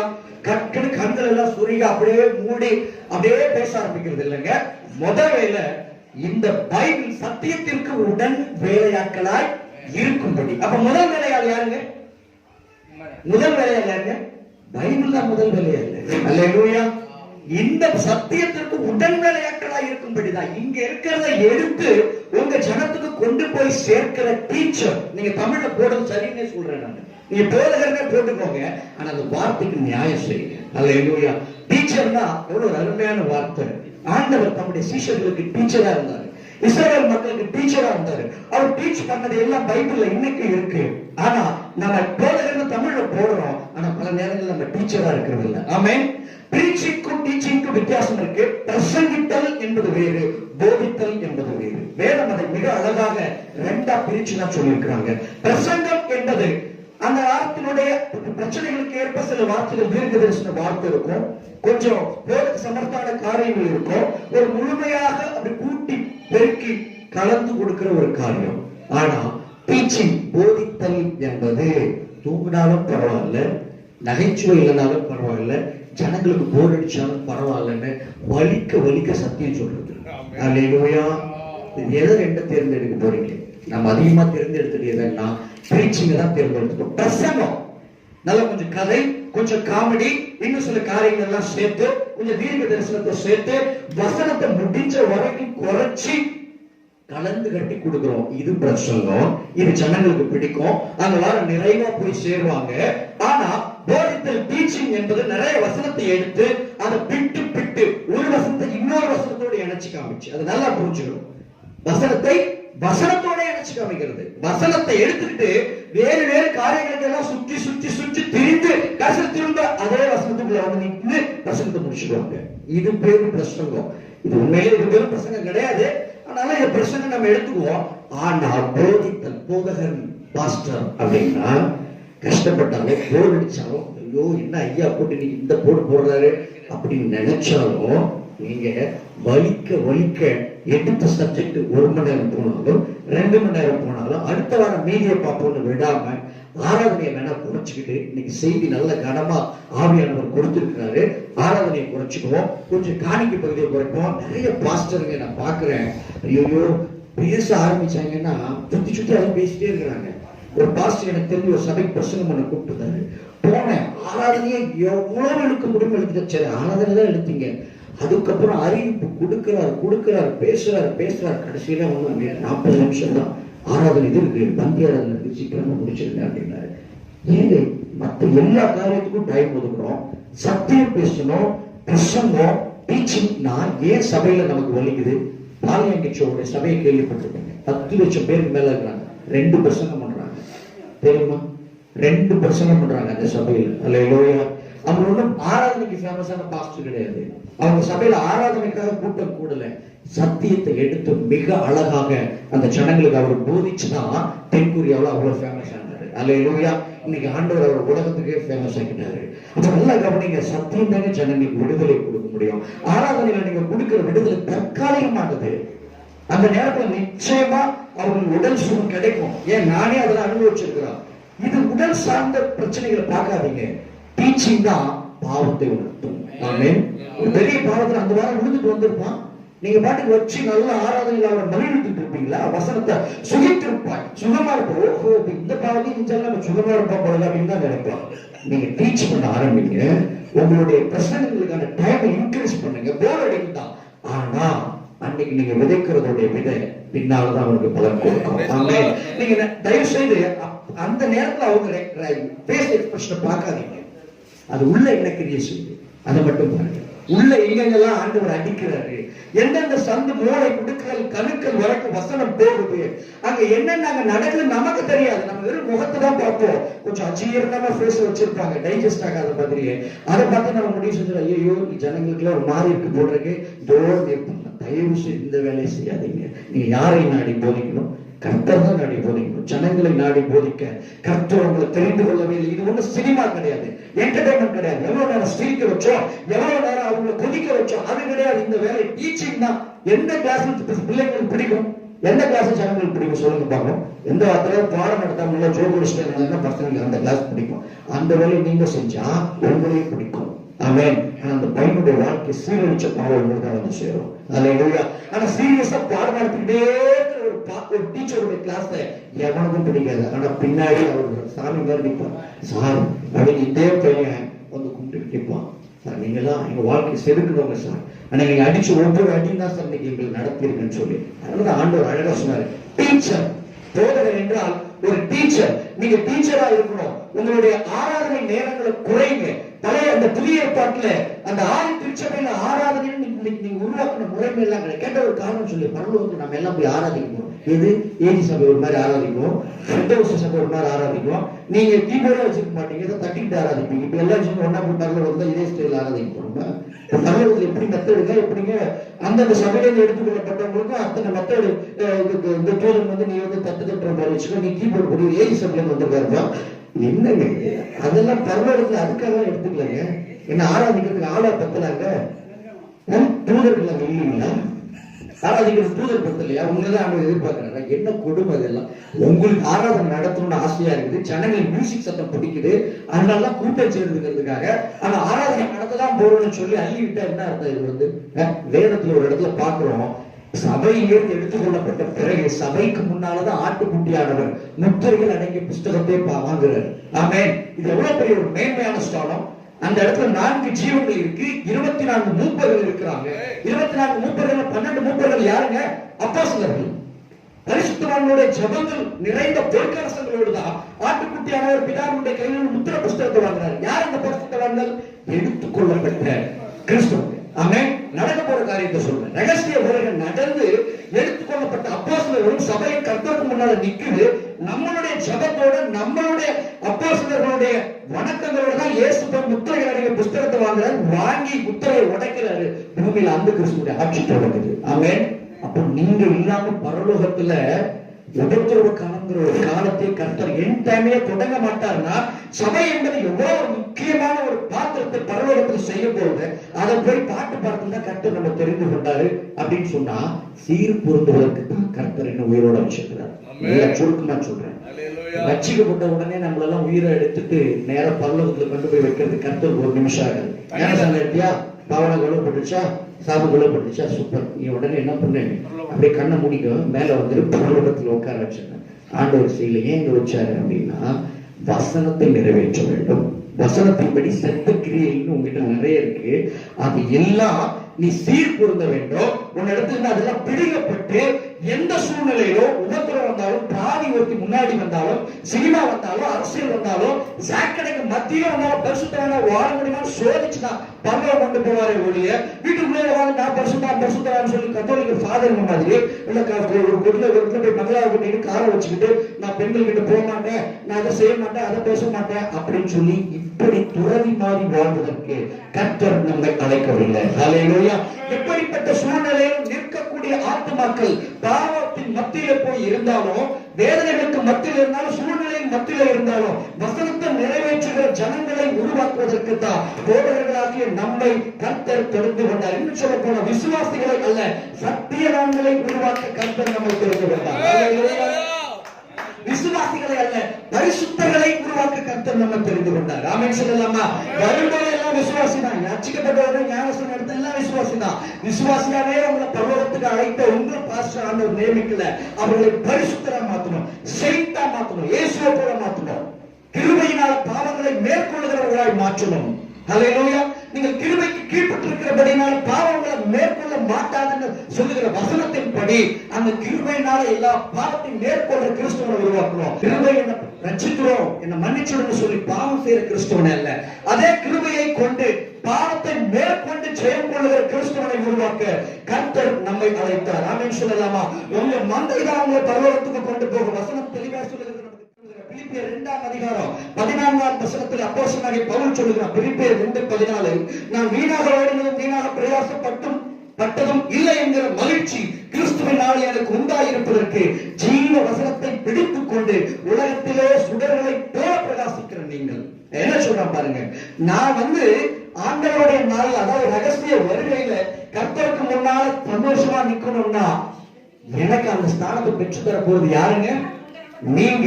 ஏன்னா நீங்க ஜீவ வசனத்தை பிடிச்சுக்கிட்டு சுடர்களை போல உலகத்துல பிரகாசிச்சாதான் நான் கிறிஸ்துவினாலே மகிழ்ச்சியா இருக்க முடியும். அல்லேலூயா, அல்லேலூயா. அதான் இந்த கருத்துக்குரிய தேவ மனுஷன் ஸ்டான்லி சொல்றாரு, நடத்தப்படுவோரை பாதிப்பர், நடத்துவோரை பாதிப்பர். நான் சொல்றது புரியுதுங்களா? விசுவாசிகள் போதகர்களை பாதிப்பாங்க, போதகர்கள் விசுவாசிகளை பாதிப்பாங்க. விசுவாசிகள் பரலோகத்துக்கு போக விடாம தடுக்க உங்களால முடியும், உங்களை பரலோகத்துக்கு போக விடாம தடுக்க விசுவாசிகளால முடியும். நடத்தப்படுவோரை பாதிப்பர், நடத்தப்படுவோரை தொடுவோர் நடத்துவோரை பாதிப்பார். ஆமென் சொல்லலாமா? இது ஒரு உறவு, இதை பிரிக்க முடியாது. உங்க விசுவாசம் நினைச்சா அவங்கள பரலோகம் போக நம்ம தடுக்க முடியும். அதான் அப்போ சொன்னாங்க, பவுல் எவ்வளவு அழகா சொல்றான், நான் ஓடினதும் வீணாக பிரயாசப்பட்டதும் இல்லை என்கிற மகிழ்ச்சி கிறிஸ்துவினாலே எனக்கு உண்டாயிருப்பதற்கு ஜீவ வசனத்தை பிடித்துக் கொண்டு உலகத்திலே சுடர்களை போல பிரகாசிக்கிற நீங்க, உங்க பிள்ளைங்க, உங்க விசுவாசிங்க எந்த அளவுக்கு சத்தியத்துக்கு கீழ்பட்டு சத்தியத்தின்படி நடந்து உலகத்துல சுடர்களை போல பிரகாசிக்கிறாங்களோ அவ்வளவுக்கு அவ்வளவு உங்களுக்கு பரலோக வாய்ப்பு நிச்சயம். ஆமென். நீங்க இப்பே தெரிஞ்சுக்கலாம், உங்க ஆளுங்க என்ன நிலைமையில இருக்குன்னு வச்சே உங்களுக்கு பரலோகத்துல இடம் இருக்கா இல்லையான்னு தெரிஞ்சுக்கலாம். அல்லேலூயா. ஒருவேளை எண்ணிக்கை குறைவா இருக்கலாம், நீங்க ஒழுங்கா நடந்துட்டு அவங்க ஒழுங்கா நடந்துக்கலன்னா நீங்க கட்டினது எப்படி நீங்க தப்பிச்சுப்பீங்க. ஆனா உங்களாலதான் அதுங்க கெட்டுச்சு அப்படின்னா நிச்சயம் உங்களால பரலோகம் போய் சேர முடியாது. 3:1-4 அப்போ சொன்ன யோவான் சொல்றார், என் பிள்ளைகள் சத்தியத்திலே நடக்கிறார்கள் என்று நான் கேள்விப்படுகிற சந்தோஷத்திலும் அதிகமான சந்தோஷம் எனக்கு இல்லை. ஆமென். ஒரு பாஸ்டருக்கு அவருடைய விசுவாசிங்க சத்தியத்துல நடக்கிறாங்கன்றதுதான் சந்தோஷமா இருக்கணுமே ஒழிய, என் சபை விசுவாசிங்க நல்லா ஆராதனை பண்ணுங்க, என் சபை விசுவாசிங்க நல்லா நாடகம் நடத்துவாங்க, கிறிஸ்துமஸ் அன்னைக்கு வந்தா என் சபை விசுவாசிங்க நல்லா தசமபாகம் கொடுப்பாங்க, இதெல்லாம் சந்தோஷமே கிடையாது. இது அற்ப சந்தோஷம், பொய்யான சந்தோஷம். உங்க காலை வாரி போட்டுடும். உங்க சந்தோஷம் 100 பேர் என் சபையில இருக்கிறாங்க, 10 பேர் இருக்காங்க, 10 பேரும் வசனத்தின் படுறாங்க பாஸ்டர். அல்லேலூயா. அப்படின்னா நீங்க காலை உயர்த்தி சொல்ல முடியாது. எவ்வளவு பெரிய பாஸ்டரா இருக்கலாம், 10 லட்சம் பேர் ஒரு சபையில இருக்கலாம், ஆனா இங்க 10 பேர் தான் இருக்கலாம். 10 பேர் பரவாயில்ல போவா, நானும் போக முடியுமா அப்படின்னு சொல்லி கேட்க உங்களால முடியும். அல்லேலூயா. ஒட்டுமொத்த சபையிலும் நீங்கள் சுவிசேஷகர்களாய் எழுப்ப வேண்டும். நாம் உருவாக்கும் ஒரு சுவிசேஷகன், ஒரு போதகன், நாம் என்னுடைய வாழ்நாளெல்லாம் நிறைவேற்ற வேண்டிய வேலைகளில் பாதி அவனே செஞ்சு முடிச்சிடலாம். நான் சொல்றது புரியுதுங்களா? உங்களுக்கு நிறைய கனவு இருக்கும், இந்த கடலூர் மாவட்டத்தையே வச்சுக்குள்ள நடக்கணும், உலகெல்லாம் போகணும் ஆசை, ஆனா இது எல்லாத்தையும் உங்களாலே செஞ்சு முடிச்சிட முடியாது. அல்லேலூயா. நீங்க உருவாக்குற பிள்ளைங்க, உங்க சபையிலிருந்து நீங்க எழுப்புற ஒரு சுவிசேஷங்க 4 ஊருக்கு சுவிசேஷம் சொல்லி 4000 பேர் வச்சுக்குள்ள நடத்தினா அது நீங்க தாங்க செஞ்சீங்க. நீங்க தான் செஞ்சீங்க. ஆனா நீங்க அவன் அடக்கி வச்சிருந்த அவனே போய் வளர்ந்து உருவானா நீங்க போய் நீங்க சொல்லிட்டீங்கன்னா நான் தான் தம்பியில நான் தான் உருவாக்கி விட்டேன், அதை ஆண்டவர் நீ உருவாக்கி விட்ட, வச்சிருந்த வரைக்கும் நல்லா அடக்கி வச்சிருந்தா நான் பார்த்து வெளியில கொண்டு போய் விட்டேன். அது மாதிரி இல்லைங்க, உண்மையிலே நீங்க உருவாக்கி அவர் உண்மையான சுவிசேஷங்க தம்பி சுவிசேஷம் அறிவினா அப்படின்னு சொல்லி அனுப்பி விட்டீங்கன்னா அவர் மூலமாய் அறிவிக்கப்பட்டு ஆதாயப்படுத்தப்பட்ட ஒவ்வொரு ஆத்மாவின் பெயரிலும் உங்களுக்கும் பங்கு உண்டு. அல்லேலூயா. என் கனவு எல்லாம் நானே நிறைவேற்றணும்னு ஆசைப்படக்கூடாது. நான் கர்த்தருக்கு ஆலயம் கட்டணும்னு ஆசைப்படல. ஆனா ஆண்டவர் சொல்றார், சாலமோன் தாண்டா கட்டுவான் அப்படின்னா சாலமோனை உருவாக்கி விட்டுரு. அல்லேலூயா. சாலமோனுக்குள்ளால முடிஞ்ச எல்லாத்தையும் பாதி சுதந்திரத்தை வச்சு போயிருங்க. அப்ப கட்டப்படுகிற ஆலயத்துல உங்களுக்கு பங்கு இருக்குமா இருக்காது? நான் சொல்றது புரியுதுங்களா? சாலமோன் ஆலயத்தை கட்டினதுதான் அவங்க, ஆனா சமதரித்து வச்சதுதான் யாருங்க? தாவீது. அப்ப கட்டினது அவரு தானே. ஒரு வகையில பார்த்தா அவனுடைய வித்து, அப்ப இவனுக்கு பங்கு உண்டு, இன்னொரு சமதரிச்சு வச்சிருக்கிறான். இதுல உருவாக்கப்படுகிற பிள்ளைகள் இடத்துல எல்லாம் உங்க பேர் எழுதி வச்சிருங்க. அல்லேலூயா. இந்த நல்ல மனசு முதல்ல ஒரு ஊழியக்காரனுக்கு தேவைப்படுது. பொறாமை, பொச்சரிப்பு, இதுதான் நம்மள பொட்டு பூச்சி மாதிரி அடிச்சுக்கிட்டே இருக்கு. அல்லேலூயா. எங்க ஒருத்தர் எழுப்புறானே, இந்த ஊர் ஃபுல்லா நானே ஆதாயப்படுத்தலான்னு பார்த்தா இங்க ஒரு திடீர்னு எழுப்பிட்டு இருக்குது அப்படின்னா நீ கடைசி வரைக்கும் ஆதாயப்படுத்த மாட்டேன்றதாலதான் கர்த்தர் பார்த்து ஒருத்தர் உருவாக்கி இருந்தாரு. நீ போய் அவனை பிடிச்சதே தம்பி கை கூட தம்பி நான் நினைச்சுட்டே இருந்தேன், நல்ல நீ வந்தா கை கொடு, நம்ம 2 பேரும் சேர்ந்து போலாமா அவ்வளவு சொன்னா அவனை தகப்பன்னு நினைப்பான். நல்ல மனுஷன், எங்க அப்பா மாதிரி சொல்லுவான். இல்லை நான் ஒரு அண்ணன் தலையாளிகள் அடிச்சு தூக்குங்க அப்படின்னு சொல்லிட்டு அவங்க கண்ணீர் விடுவான். நான் ஒருத்தர் விரோதமா கண்ணீர் விட்டேன், ஆண்டவர் சொல்லி கொண்டு தூக்கிட்டு ஊரை விட்டு பொய் சொல்லல. ஊழியக்காரனுக்கு விரோதமா ஜெபம் பண்ணா அப்படின்னு ஆண்டவர் கேட்பாருன்னா, ஊழியக்காரனா இருந்தா அவனுக்கு விரோதமா ஜெபம் பண்ண ஆண்டவர் கேட்பாரு. ஊழியக்காரனா இல்லைன்னா ஜெபம் பண்ண கேட்பாருங்க. நான் ஜெபம் பண்ணேன், இந்த மனுஷன் ரொம்ப அந்த ஊழியர் நாரடிக்கிறார் ஆண்டவர், இவரால உங்க பேர் சுத்தமா கிட்டு போட்டு தயவு செய்து வைக்கிறது அனுப்பிவிடும் அப்படின்னு ஆண்டவர் அனுப்பி வச்சார். அவர் இடத்தை எங்கிட்டே கொடுத்து எல்லாம் சேர்ந்து எழுப்பிட்டு வர வச்சு நடக்கவே நடக்காது. உங்க சபையில் இருக்கிற பிள்ளைங்களை அழுத்து விடுங்க, நல்ல பரிசுத்தத்தை மட்டும் கத்துக் கொடுங்க, அவனுக்கு நல்ல வசனத்தை கத்துக் கொடுங்க, செடிக்க கத்துக் கொடுங்க. கிளம்பி போய் சுவிசேஷம் ஆரம்பிச்சுட்டு எங்க போற ஃப்ரீயா நல்ல சபை எங்கேயாவது ஆரம்பிக்கணும் மட்டும் எங்கிட்ட சொல்லு, நமக்கு உதவி செய்து நீ உனக்கு அந்த ஊழியம் கிடையாது, நான் பாஸ்டர் போட்டு விடுறேன். அல்லேலூயா. எனர்ஜி கட்டணும் இல்லையா? பிள்ளைங்களை அமுக்கி வைக்காது. விசுவாசிகளாவே வச்சிருந்து நீங்க ஆராதிக்கிறத அவர் பார்த்து ரசிக்கிறீங்க. ரஜினியா கமலா இவங்களை பார்த்து ரசிச்சுட்டு போறதுக்கு ஏன் நமக்கு ஏன் இந்த வேலை, நமக்கு ஏன் இந்த வேலைன்னு கேட்கிறேன். இது என்ன திரையாது, ஸ்கிரீனா? என் ஆப்பா எத்தனை வருஷம் தாங்க அப்படியே பார்க்க முடியும்? அப்படியே இருந்தாலும் நம்ம ரொம்ப அழகா பாடுறோம். எத்தனை வருஷம் தான் அதை பார்க்க முடியும்? சுவிசேஷத்தினால தான் சபை பிறந்துச்சு, சபையினால சுவிசேஷம் பிறக்கல. அல்லேலூயா. சுவிசேஷத்தினால் சபை பிறந்தது, சபையினால் சுவிசேஷம் பின்பு பறந்தது. அதனாலதான் எழுப்புதல் உண்டானது. அல்லேலூயா. பேதுருவின் சுவிசேஷம், அப்போஸ்தலர்களின் சுவிசேஷம் அன்றைக்கு 1000 ஜனங்களை ரட்சிப்புக்குள் நடத்தினது. உள்ள வந்து ரட்சிக்கப்பட்டு வந்தவன் அத்தனை பேரும் சிதறடிக்கப்பட்ட பொழுது அங்கிருந்த எல்லா ஊர்களுக்கும் என்ன அறிவிச்சாங்க? சுவிசேஷம் அறிவிச்சாங்க. அல்லேலூயா. நாளைக்கு வந்து உங்க சபையை அடிச்சு தள்ளிட்டாங்க, ஆத்மா எல்லாம் சிதறடிச்சிட்டாங்க. உங்க ஆத்மா எல்லாம் போய் சுவிசேஷம் அறிவிக்குமா? உருவாக்கிக்கணும். அந்த மாதிரி உங்க சபை உங்ககிட்ட தான் இருக்கும், நீங்க நினைச்சிட்டு இருக்கீங்க. அப்படியெல்லாம் ஒண்ணு கணக்கெல்லாம் கிடையாது. ஆதி திருச்சபை சிதறடிக்கப்பட்டுச்சுங்க. அது ஒரு அசைவுள்ள சபை. அது ஒரு நாள் ரோமானியாவில் இருக்கும், ஒரு நாள் எருசலேம்ல இருக்கும், அடுத்த கொஞ்ச நேரம் கழிச்சு இன்னொரு ஊர்ல இருக்கும். ஆனால் அது பேர் சபை தான். நீங்க என்ன நினைக்கிறீங்கன்னா ஒண்ணு சேர்ந்தனால சபையில நினைச்சுறீங்க. சுத்தி வர அத்தனை ஊர்காரங்களும் வண்டி பிடிச்சா நடந்தா ஏன் சபையில தான் வரணும்? ஏன் நீங்களும் அங்க போக மாட்டீங்களா? சண்டே தான் ஆராதனை நடக்கணும்னு யார் சொன்னா? புதிய ஏற்பாட்டு சபையில எங்க அந்த சட்டம் இருக்கு? அதெல்லாம் கிடையவே கிடையாது. ஆராதனை நாளுடைய முதல் நாள் சண்டே, அடுத்த நாள்ல இருந்து ஒவ்வொரு ஊர்ல எங்க ஜனங்க முடியாம இருக்கிறோம், நீங்க போய் ஆராதனை நடத்துங்க. சண்டே அன்னைக்குதான் வந்து பந்தி ஆராதனை நடத்தணும் எந்த சட்டமும் புதிய ஏற்பாட்டுல கிடையாது. ஓய்வு நாட்களை குறித்தும், போஷண பானத்தை குறித்தும், பண்டிகைகளை குறித்தும், நீங்க மாத பிறப்பை குறிச்சு உங்களை ஒருத்தரும் குற்றம் சொல்ல முடியாது. நீ ஏன் தீவிரம் ஆராதனை நடத்தணும் யாரும் கேட்க முடியாது.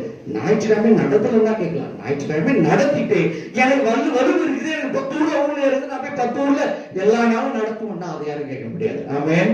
உனக்கு 7 ஊர்ல தான் ஊழியர் இருக்கு, சண்டே மட்டும் நடத்துங்க. எனக்கு 7 ஊர்ல ஊழியர் இருக்குதான், நான் 7 நாள் 7 ஊர்ல நடத்துவேன். ஆண்டவருடைய சித்தம் ஒன்னே ஒண்ணுதான். முடிக்க போகிறேன், நல்ல கவனிங்க. ஆண்டவருடைய சித்தம் எல்லா மனுஷரும் ரட்சிக்கப்படுவோம், சத்தியத்தை அறிகிற அறிவாருடைய சித்தம் உடையவராக இருக்கிறாரு. அதுக்கு தடையா இருந்த யூதர்களுடைய சாப்பாடு, ட்ரெஸ், அவனுடைய சடங்கு சம்பிரதாயம் அத்தனை பிடிச்சு தூக்கி கிடாசிட்டாரு ஆண்டவர். ஆண்டவரே தூக்கி கிடாசிட்டாரு. ஆனா இன்னைக்கு நம்ம இஷ்டத்துக்கு நம்ம என்ன பண்ணிட்டோம்னா, தேவையில்லாத சடங்கு, பாரம்பரிய சம்பிரதாயம், 4 கூட்டம் எல்லாத்துக்குள்ள கொண்டு வந்துட்டோம். அல்லேலூயா. இன்னைக்கு நம்ம மறைமுகமா பரிசெயராகவும் வேலைக்காரர்களாகவும் மாறிவிட்டோம். நீங்க ஊழிய செய்யறதுக்கு இந்த பூமியில தடை எதுவும் இல்லை, ஒன்னே ஒண்ணுதான், பாவம் மட்டும்தான் தடை. வசனத்துக்கு விரோதமா மட்டும் ஒண்ணு செஞ்சிடாதீங்க. வசனத்துக்கு உட்பட்டு நீங்க அலைந்து திரிவதற்கும், உங்களுடைய எல்லைகளை விஸ்தாரமாக்கி கொள்வதற்கும், உங்களால முடிஞ்சா என்ன 5 ஊரை சேர்த்தால இதுக்கெல்லாம் கர்த்தர் தடவே இல்லை. நீ எந்த ஊர் தான் நீங்க வந்து ஆண்டவர் கேட்பாரா? இயேசு கிறிஸ்து எந்த ஊர்ல எங்க வர நீங்க? இந்த ஒரு முடிவு கிடையாது, நீ ஏன் இங்க வந்தா அப்படியெல்லாம் கேட்க மாட்டாங்க. அங்க நான் முடிச்சுட்டேன் ஆண்டவரே, நான் தூங்குற நேரத்தை இங்க வந்து ஊழியம் செய்யறேன். உங்களை ஆண்டவர் பாராட்டுவாரு.